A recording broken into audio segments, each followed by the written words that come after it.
और elastic potential energy in a stretch wire. अब हम कर क्या रहे हैं, इस पूरी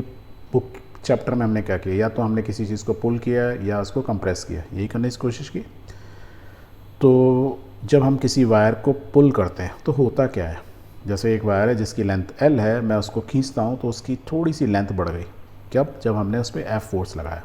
राइट। तो ये जो इसकी ओरिजिनल लेंथ थी, थोड़ा सा खींचा, थोड़ी सी लेंथ बढ़ गई, स्मॉल लेंथ L। या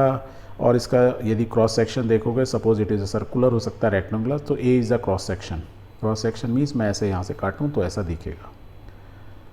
I hope it is clear. और हमने एक और चीज़ भी सीखी, क्या भी कोई भी बॉडी होती है, it is made up of atoms, ये आप हमेशा याद रखिएगा। और एटम्स के बीच में एक दूसरे को बहुत अच्छे से बॉन्डिंग होती है। एज अ रिजल्ट जब आप उसको पुल या पुश करते हो तो वो रेजिस्ट करता है, राइट, इसलिए रेजिस्ट करता है। इस चीज़ को समझने के लिए कि किसी चीज़ को यदि हम पुल एंड पुश करते हैं तो क्या उसमें पोटेंशियल एनर्जी आती है, वैसे ही जैसे किसी एक स्प्रिंग को यदि आप पुल या पुश करते हो तो क्या होता है, उसमें पोटेंशियल एनर्जी हमने क्या सीखा था, is equal to half kx²। इतनी उसमें एनर्जी स्टोर्ड हो जाती है, where x is the elongation. ये स्प्रिंग की जगह अब हमने क्या किया, एक पार्ट ले लिया जिसको हम दोनों तरफ से पुल कर रहे हैं। जब पुल कर रहे हैं तो क्या हो रहा है, उसकी लेंथ भी बढ़ी है और डायमीटर घट रही है। लेंथ बढ़ती है और डायमीटर घटती है, ये हमने सीखा। तो उसमें भी कुछ पोटेंशियल, और क्यों, और ये ऐसा क्यों हो रहा होता है, और ये किस में ज़्यादा होगा किस में कम होगा, ये डिपेंड करता है टाइप ऑफ एटम्स, किसने उनके भी और एटम्स के बीच में बॉन्डिंग क्या है।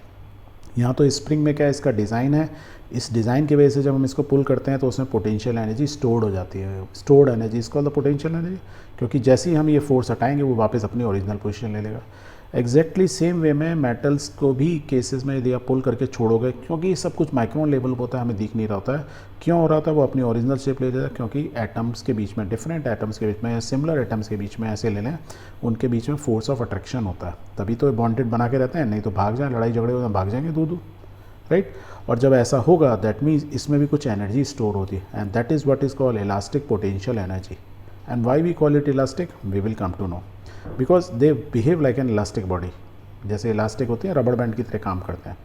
हमने अभी तक कैसे किया, यंग मॉडुलस, कि किसी बॉडी को अलॉन्ग द लेंथ कहेंगे, stress upon strain is called the young modulus.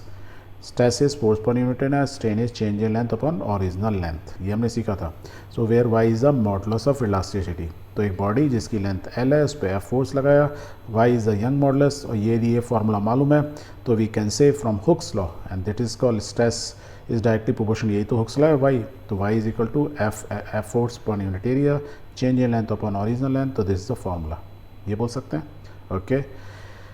या मैं खाली F बोलूँ, इसी फार्मूला से F बोलूँ, तो I can say F is equal to, ये ऊपर दोनों चले गए, तो I can write YAL upon L, well L is the delta L, small change in length, वो स्मॉल L से लिख रहा हूँ, डेल्टा L को मैंने स्मॉल L से लिख दिया, ये कैपिटल L है ओरिजिनल लेंथ,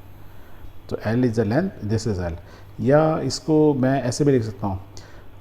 या दूसरे तरीके से लूँ कि ये बॉडी जो थी, इसको मैंने और हल्का सा फोर्स लगाया, राइट, तो उससे हल्का सा चेंज हुआ, डेल्टा L। तो force done by work done by force, यदि मैंने हल्का सा फोर्स लगाया, जब पहले इस बॉडी पे एक बॉडी थी जिसकी लेंथ L थी, उसमें मैंने फोर्स लगाया, तो उसकी वजह से चेंज इन लेंथ L हुआ था, स्मॉल L। अब मैंने हल्का सा और यदि मैं फोर्स लगाऊँ तो डेल्टा L मतलब चेंज हो सकता है, बहुत ज़रा सा डायमेंशन में चेंज हो सकता है। तो क्या मैं उसको मैथमेटिकली लिख सकता हूँ, तो yes I can write, if I know कि work done by force F, यदि किसी बॉडी पे फोर्स F लगाता हूँ और उसमें डिस्प्लेसमेंट होता है बाय डेल्टा L, तो we can say work done is equal to force into displacement, ये हमने सीखा था अभी तक। फोर्स कितना है, ये this is the force formula, तो I can write force is equal to F into TL, ये फोर्स मालूम है। चेंज इन लेंथ क्या हुआ, डेल्टा जरा सा और फर्दर फोर्स लगाया तो इतना चेंज होता, right, small change in dimension, तो F की जगह मैं ये लिख सकता हूँ, I can write work done is equal to YA,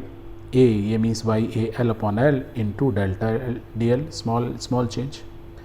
अब ये जो डेल्टा L है, यदि मैं इस L को भूल जाऊँ एक बार को, ये यदि मैं इसको इंटीग्रेट करता हूँ, चलो इस L को जब बाद में बोलते हैं, इसको यदि मैं इंटीग्रेट करूँ तो देखो मेरा ये फार्मूला आ रहा है, work done is equal to integration of force into change in length delta L, that means displacement. और ये डिस्प्लेसमेंट कहाँ हो रहा है, मैं बोलूँ यदि 0 से L लेंथ तक होता है,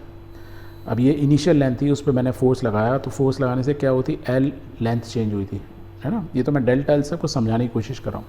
तो 0 से L हुई, F फोर्स लगाया, डेल्टा L या चेंज इन लेंथ, और चेंज इन लेंथ क्या हुई, 0 से L तक हुई। तो देखो मैं यदि मैं इसको इंटीग्रेट कर दूँ विद रेस्पेक्ट टू एल, ये एल है, राइट, ये तो फिक्स है, वाई ए एल ये फिक्स है, ये एल इंटू डी एल, यदि एल इंटू डी एल ये दोनों एक दूसरे को इंटीग्रेट कर रहे हैं, लेट्स इंटीग्रेट, तो क्या हो जाएगा एल स्क्वायर अपॉन 2, ये वाई ए अपॉन एल, तो ये कांस्टेंट था, और ये इंटीग्रेशन में क्या था, ऐसी वर्टिकल लाइन लगाते हैं फ्रॉम 0 टू एल,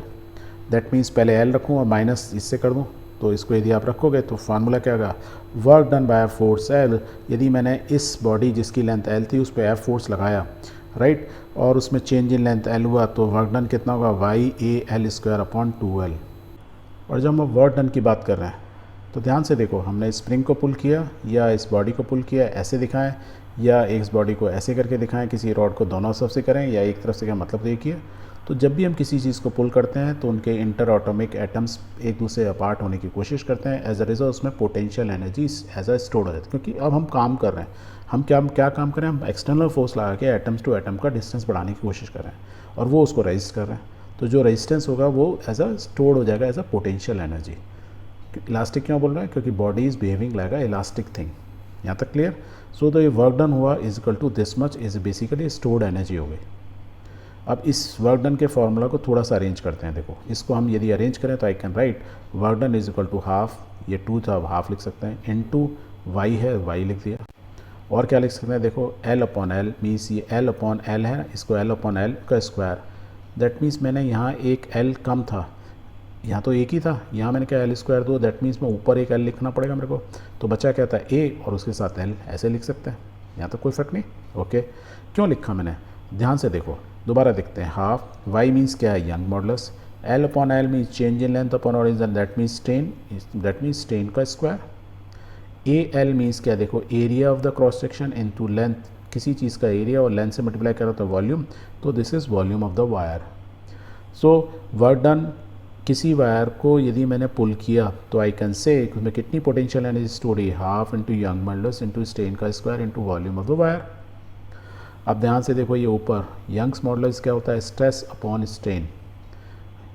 तो यहाँ यंग्स मॉडुलस आ गया, स्ट्रेन भी है, यदि मैं इसको मल्टीप्लाई कर दूँ y इंटू स्ट्रेन, तो y इंटू एक स्ट्रेन से मल्टीप्लाई करके बचेगा स्ट्रेस, तो देखो फिर अरेंज करो, let's arrange this, half Young's modulus into strain, young modulus into strain is called stress, तो आई कैन राइट स्ट्रेस, एक बचा स्ट्रेन और बचा volume, volume of the wire. So this is the energy stored in this much volume of the wire, half stress into strain. और यदि मैं पर unit volume निकाल लूँ, W को वॉल्यूम से डिवाइड करूँ, तो दिस U